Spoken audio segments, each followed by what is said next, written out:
Bro Ferdi, kira-kira ya penting nggak kita mengetahui kepribadian seseorang atau kepribadian kita dalam kehidupan kita sehari-hari? Sun Tzu pernah berkata, jika Anda tahu kelebihan dan kekurangan diri Anda sendiri, dan Anda tahu kelebihan dan kekurangan musuh Anda, maka dipastikan 100 kali berperang, 100 kali Anda akan menang. Dan untuk itu, hari ini kita akan melihat, ternyata untuk membaca kepribadian, baik itu kelemahan, kekurangan, maka akan membuat hidup kita akan jauh lebih maksimal. Zaman dulu ada yang namanya koleris. Ya, koleris ini cairannya itu yaitu kloe, ya, yang itu berarti kering. Itu yang pertama. Yang kedua adalah sanguis, panas, atau kalau bahasa kerennya itu sanguin. Ya. Kemudian yang ketiga adalah plekma, dingin.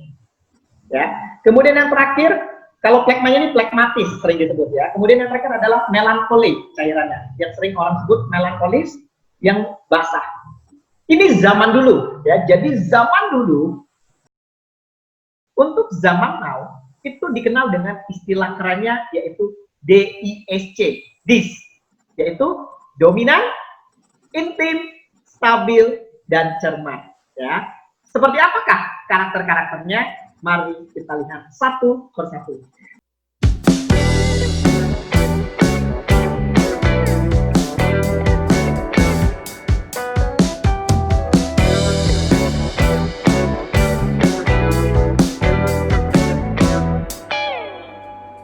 Luar biasa, Bro Ferdi. Langsung ingat ya, ini langsung ingat banget itu DISC. Wah, ini luar biasa. Nah, mau nanya ini Bro Ferdi, tadi Bro Ferdi udah sebutin mengenai introvert, tentu ada pasangannya ekstrovert. Nah, dalam apa kaitannya 4 ini, DISC ini dengan introvert dan ekstrovert? Wow, luar biasa sekali pertanyaan sekarang ya. Baik, jadi seperti yang kita ketahui, kita manusia ini itu dibagi menjadi 4. Ya, ada dominan, intim, stabil, dan cermat. Bagaimana cara membaginya? Cara membaginya adalah Anda cukup memberikan 2 pertanyaan. Yang pertama adalah, apakah Anda tipikal ekstrovert atau introvert? Saya ulang lagi. Pertanyaan pertama adalah, apakah Anda tipikal introvert atau ekstrovert? Di mana introvert Anda lebih menyendiri, lebih suka sendirian. Kalau ekstrovert Anda lebih mudah bergaul, Anda lebih mudah berinteraksi dengan orang lain dan Anda suka. Ya. Kemudian pertanyaan kedua adalah, apakah Anda tipikal orang yang lebih fokus kepada tugas, kerjaan, atau Anda lebih tidak keenakan sama orang?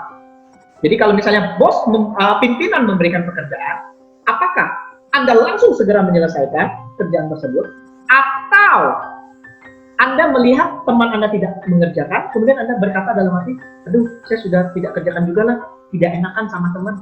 Nah, jadi dalam 2 pertanyaan ini, nanti kita akan bisa melihat pembagiannya. Saya akan jelaskan satu persatu areanya, sehingga Anda paham Anda apakah tergolong di dominan, intim, stabil, atau cermat. Kita lihat dari yang pertama. Yang pertama adalah tipikal dominan, di mana dominan ini adalah perpaduan dari orang yang ekstrovert plus fokus kepada tugas. Jadi kalau bagi Anda pribadi yang ekstrovert, kalau Anda diberikan tugas, Anda sangat semangat, Anda mengerjakan sampai tuntas, Anda adalah tipikal dominan. Oke, jadi dominan adalah ekstrovert plus tugas. Selanjutnya kita lihat yang kedua, intim. Intim adalah perpaduan dari orangnya ekstrovert, ya, jadi dia orang yang suka bertemu dengan orang ekstrovert, plus orang. Maksudnya dia lebih tidak keenakan sama orang.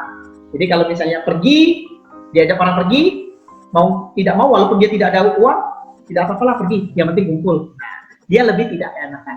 Nah, jadi intim adalah perpaduan dari ekstrovert plus tugas. Kalau dominan, intim, ekstrovert plus orang. Kalau dominan yang tadi adalah ekstrovert plus tugas. Sampai sini cukup dimengerti? Oke, sudah kita tahu dominan, sudah kita tahu intim, kita akan beralih ke area yang di bawah. Di area bawah selanjutnya adalah tipikal stabil, di mana stabil ini adalah perpaduan dari introvert yang menyendiri, introvert, plus orang. Jadi dia suka menyendiri, plus tidak keenakan sama orang. Jadi kalau diajak curhat, diajak apa, dia nggak keenakan, dia dengerin, kemudian suka menyendiri. Nah, ini tipikal stabil. Jadi stabil adalah introvert plus orang. Kemudian yang terakhir adalah cermat. Di mana cermat ini adalah perpaduan dari introvert, dia juga pendiam, plus tugas. Walaupun dia pendiam, dia lebih semangat melihat tugas. Dia kerjain tugas ini sampai habis dengan detail dan teliti. Dan ini adalah tipikal cermat. Jadi bisa kita simpulkan, dominan, intim itu adalah orang yang ekstrovert, sedangkan stabil dan cermat adalah orang yang introvert. Itu yang kalian bilang. Oke. Nah, bagaimana kalau kita sendiri tidak bisa menentukan ya? Saya di intim ada, di stabil kadang juga ada, terus di merasa juga di apa ya, di dominan ya kadang-kadang juga dominan. Kalau di rumah ya suami ya nggak dominan, kan ibaratnya begitu. Tapi di tertentu dominan. Nah, itu cara, apakah ada perpaduannya atau tidak ada? Itu bagaimana, Bro? Wah, menarik sekali nih ya. Saya sangat suka sekali setiap pertanyaan demi pertanyaan begitu menantang dan memberikan kita inspirasi yang sangat seru tentunya ya. Baik, kita akan lihat dan kita akan kupas satu persatu ya. Banyak orang bertanya-tanya. Seperti yang Uncle katakan tadi. Setelah tadi saya menjelaskan atau mendengar penjelasan dari saya, ini saya ada, itu saya ada, ini saya ada, itu saya. Ini yang mana jadi ya? Bingung. Baik, Anda tidak perlu bingung ya. Ada banyak cara yang bisa membantu Anda menemukan jati diri. Yang pertama adalah Anda mungkin bisa ikut ke psikolog ya untuk melakukan tes. Jadi ada namanya tes assessment personality. Jadi Anda bisa tahu kepribadian Anda di mana. Kemudian Anda juga bisa menggunakan tools atau aplikasi atau alat-alat yang ada di media sosial, di website. Jadi ada berupa misalnya 40 pertanyaan, ada ABCD, kemudian Anda jawab, kemudian secara tidak langsung akan keluar jawabannya. Anda tipikal yang mana ya. Tapi ada juga yang karena Anda sudah tahu ilmu ini, Anda juga sudah paham, Anda sudah bisa menentukan sendiri dengan cepat. Baik, sekarang muncul pertanyaan seperti ini. Saya ini merasa saya di intim ada, di stabil ada. Lalu saya ini karakter yang mana, Coach? Baik, ya. Ini adalah pertanyaan yang sangat bagus.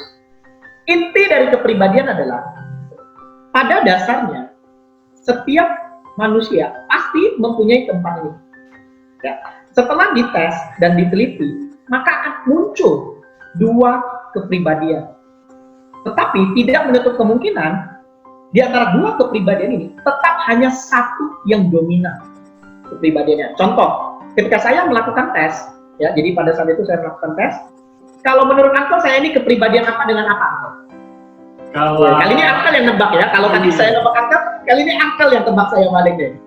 Oke, saya takut salah menebak ini, harus pilih kartu remi apa sih? Nah, tapi enggak, saya coba tanpa kartu remi. Sepertinya dari gaya bicara seperti ini harusnya ekstrovert sih. Ekstrovert, kemudian berarti pilihannya antara dominan dan intim ya, kalau ekstrovert ya. Nah, kalau begitu ini orangnya dikasih tugas kayaknya bisa. Kayaknya dominan deh. Dominan. Wah. Kalau salah normal ya. Thank you, Uncle. Berarti kepribadian saya berhasil mengelabui Uncle.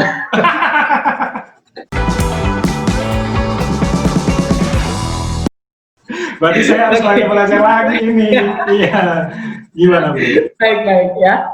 Jadi setelah saya tes, setelah saya ikut isi soal, ternyata setelah dibaca, kepribadian saya adalah intim dan stabil. Tapi yang dominannya adalah intim. Jadi kepribadian saya adalah intim, tapi dicampur dengan stabil. tetap insting saya lebih dominan. Ya. Artinya apa? Ketika Anda tes, mungkin Anda punya dua kepribadian. Pertanyaannya, mengapa hal ini bisa muncul, dua kepribadian ini? Saya akan jelaskan. Jadi begini, ada orang yang sebenarnya dia tahu kepribadiannya, kemudian dia mampu. Karena mengapa? Karena begini, karena pada saat itu, ada sebuah kepribadian, contoh begini, saya orangnya pendiam. Saya ini tidak berani berbicara di depan umum. Saya ini orangnya malu. Baik. Otomatis, secara tidak langsung, kita langsung bisa menyimpulkan, saya ini introvert. Berarti tinggal antara stabil atau cermat, betul?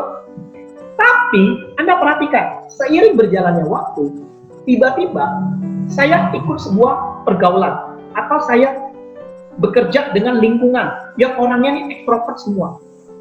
Tiba-tiba saya terbawa ke sana. Bisa juga karena faktor lingkungan.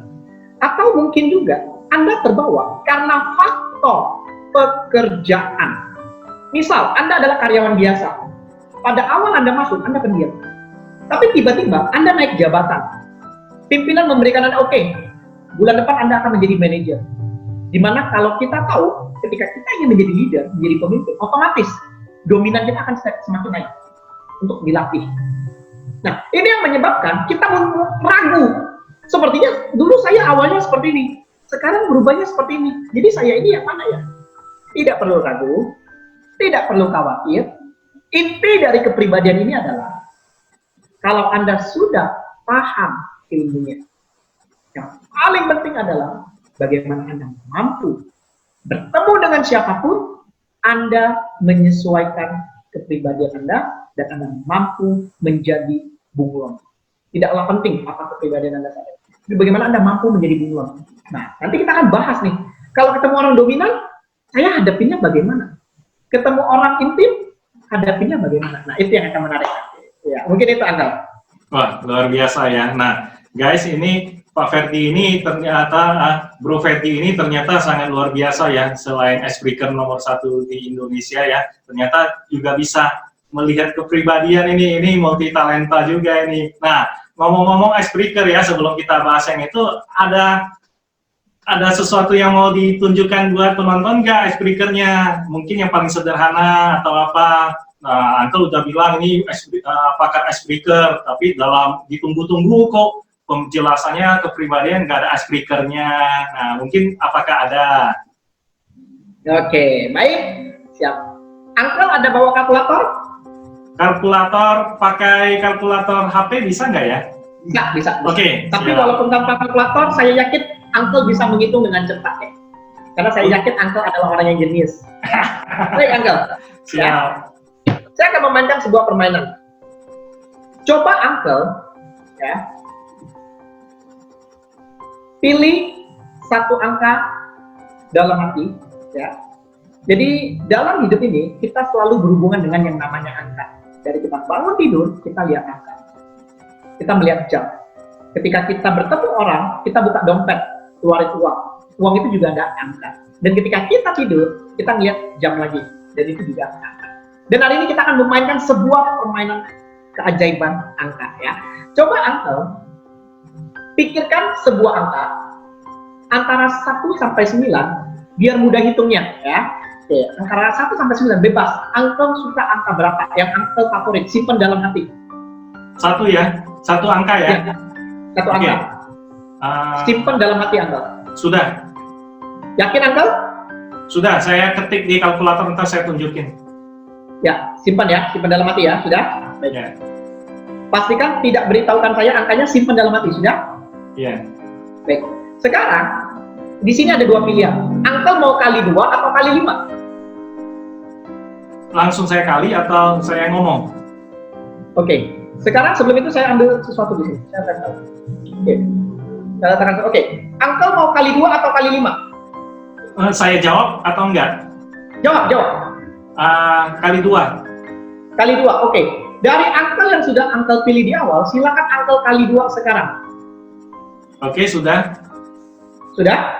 Ya. Oke, dari Uncle yang pilih dalam hati, kali 2. Sudah ya? Sudah.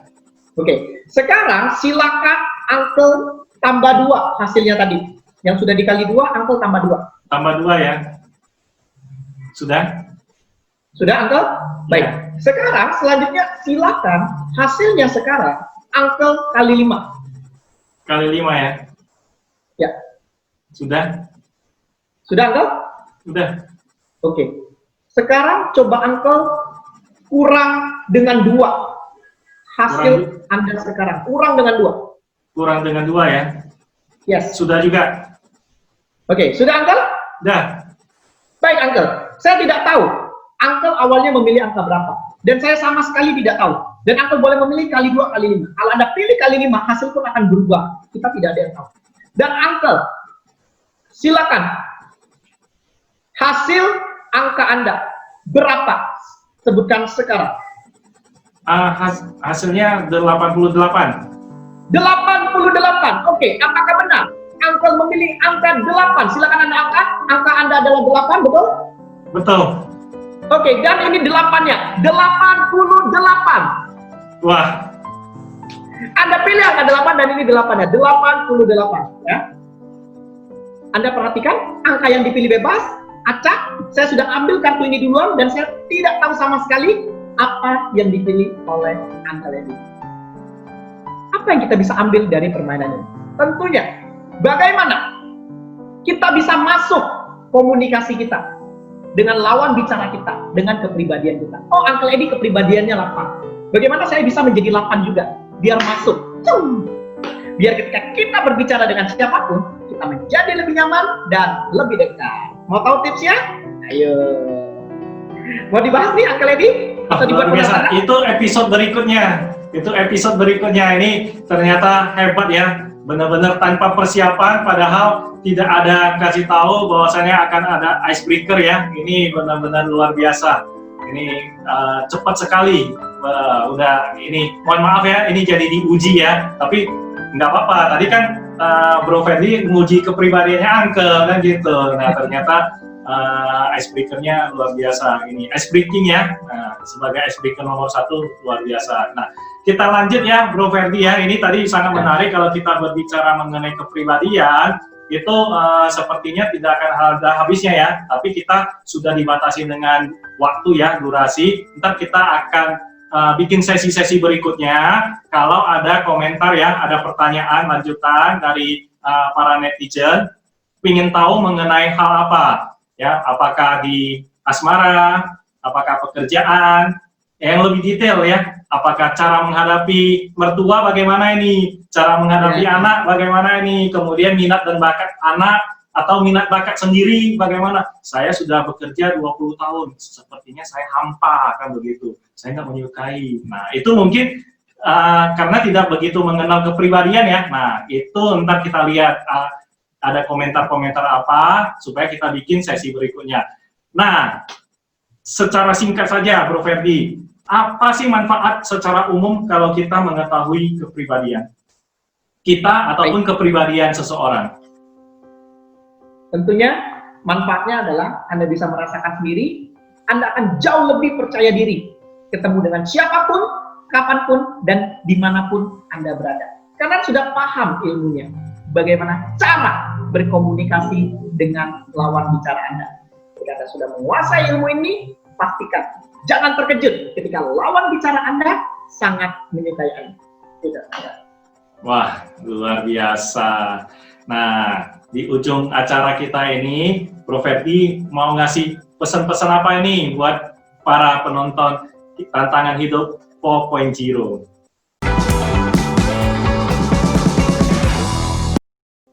Baik, untuk sahabat-sahabat dari Tantangan 4.0 ya, hari ini Anda sangat beruntung sekali bisa menyaksikan channel ini, dan ini adalah channel yang sangat istimewa dan sangat inspiratif tentunya, yang membuat hidup kita menjadi lebih bertumbuh dan berkembang ya. Bukan hanya bertumbuh secara pengetahuan, tapi berkembang juga secara skill dan keterampilan ya. Dan untuk itu pesan saya adalah 4 kepribadian ini sangatlah unik. Setiap orang memiliki kepribadian yang unik. Tugas kita adalah bagaimana kita mampu untuk saling melengkapi satu sama lain. Bukan kita fokus untuk melihat kelemahan seseorang, kemudian kita menyalahkannya. Bagaimana kita mampu menutupi kelemahannya dengan kelebihan yang kita miliki. Sehingga kita akan mampu membuat hidup ini menjadi lebih indah. Demikian. Wah, luar biasa Bro Ferdi. Jadi sepertinya kita pengen lebih lanjut lagi ini, apakah kepribadian seseorang itu bisa berubah dan apa yang mempengaruhi, dan kepribadian apa yang paling bagus, itu juga satu topik yang menarik ini. Cuman karena kita dibatasi dengan waktu, maka kita akhiri dulu ya bincang-bincang kita di malam ini. Terima kasih Bro Ferdi. Jangan ini ya, jangan kapok ya, jangan waduh saya ini ibaratnya itu apa ya, dibatasin ini waktunya, durasinya sama uncle. Bukan begitu bro, ntar kalau kelamaan pada tidur. Oke. Tenang uncle, masih ada episode berikutnya, saya siap untuk berkontribusi kembali. Baik, kalau begitu terima kasih sekali lagi buat Bro Ferdi, sukses selalu ya bro ya. Sip, thank you. Sampai jumpa lagi di episode mendatang. Bye-bye.